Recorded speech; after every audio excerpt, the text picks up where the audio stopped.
yeah, yeah, yeah, yeah, yeah. Yeah. Yeah, yeah, yeah, yeah. She get the groom crawl. Yeah, yeah. Weedy got that beat from Moses. សួស្តីទាំងអស់គ្នាខ្ញុំបានបណ្ដាអ្នកដែល fan ខ្ញុំក៏ដូចជា fan Tiger Sugar ខ្ញុំមានដំណឹងពិសេសមួយប្រាប់ទាំងអស់គ្នាគឺ Tiger Sugar នឹងបើកសាកល្បងនៅសាខាថ្មីដែលជាសាខាទី7ដែលមានទីតាំងនៅ IFL ហើយអ្វីដែលពិសេសជាងនឹងទៀតហ្នឹងគឺទាំងអស់គ្នាមក Tiger Sugar ពីថ្ងៃទី6ដល់ថ្ងៃទី12ខែសីហាហ្នឹងទាំងអស់គ្នាចំណាយលុយត្រឹមតែ$10ទាំងអស់គ្នានឹងបាន signature drink ពី Tiger Sugar ចំនួន3កែវបាទបើសិនជាខ្ញុំក៏ខ្ញុំមកដែរត្រូវអត់អូនៅមានទីទៀតបន្ទាប់ពីទាំងអស់គ្នាចំណាយលុយ$10បាន Tiger Sugar signature drink ចំនួន3កែវហើយ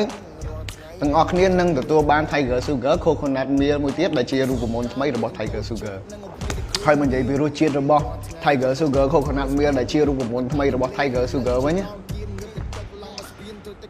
ខ្ញុំចង់ recommend ឲ្យទាំងអស់គ្នាមកផ្ទាល់ហ្មងព្រោះខ្ញុំអត់អាចបញ្ជាក់ពីអារម្មណ៍ដែលយើងញ៉ាំហើយបានណាវាជ្រាបចូលទៅដល់ខាងក្នុង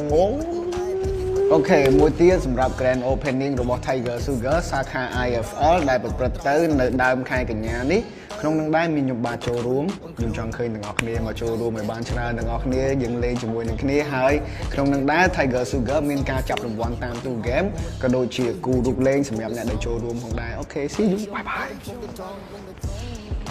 ពេលកុំចង់មកចង់បញ្ជាក់ទៅខាតបងស៊ីម៉ងហើយផង